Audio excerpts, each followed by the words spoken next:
te bendiga y gracias por estar con nosotros y por acompañarnos como siempre. Y hoy quiero hablarte un mensaje de aquellos que buscan a Dios y luego dice, ¿por qué Dios no me responde? Y Dios dice, yo nunca los conocí. Querido mío, ¿estarás buscando al Dios verdadero? ¿Tenés al Dios verdadero? O a lo mejor fuiste engañado. Mirá que Satanás es padre de mentira y es el engañador. Y él sabe cómo desviarnos del propósito divino. Él sabe cómo desviarnos a través de los ídolos, a través de las velas, a través de cuántas otras cosas.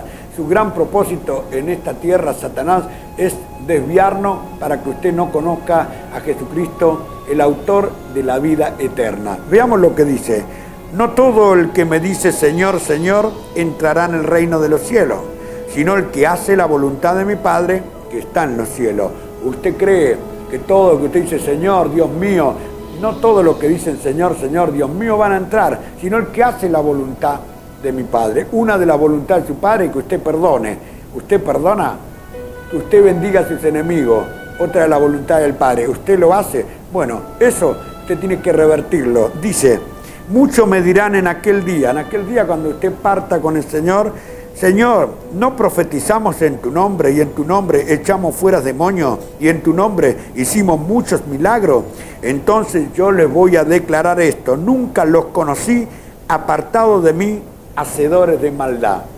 Querido mío, así que quiero decirte en este día que si usted está convencido que va a entrar en el reino de los cielos, o aquel que se fue, aquel familiar está en el cielo, eso está por verse. Habrá hecho la voluntad del Padre mientras estuvo en esta tierra, porque la muerte significa descanso, no es la muerte una desgracia, es un descanso de los años que usted vivió en esta vida. La pregunta es, ¿usted hizo la voluntad de su Padre? ¿Usted hace la voluntad del Padre? Porque no sea cosa que cuando te vaya de este mundo, porque todas las posibilidades están en este mundo mientras usted respire, pero si usted se va, ya no puede hacer otra cosa que ir al tribunal de Cristo y ser juzgado, porque lo dice la palabra de Dios, no lo escribí yo, ni lo inventé yo. Hay un tribunal que nos va a juzgar, sea obra que hagamos, buenas o malas, vamos a ser juzgados en el tribunal de Cristo. No sea cosa que a usted le digan después, no los conocí, y encima lo que dice es terrible, hacedores de maldad, son malas personas ustedes, porque ustedes nunca me buscaron, nunca hicieron la voluntad de mi Padre, tuvieron una Biblia, hicieron lo que quisieron, distorsionaron el mensaje y pusieron el contexto al texto y dieron vuelta a todas las páginas para engañar a la gente, largas palabrerías, para meterle la mano en el bolsillo, para sacarle lo poco que tiene, y como dice la palabra del Señor, que Jesús llamó a los fariseos hipócritas que hacían largas oraciones para desplumar a todas las viudas, y el Señor dijo, recibiréis doble condenación.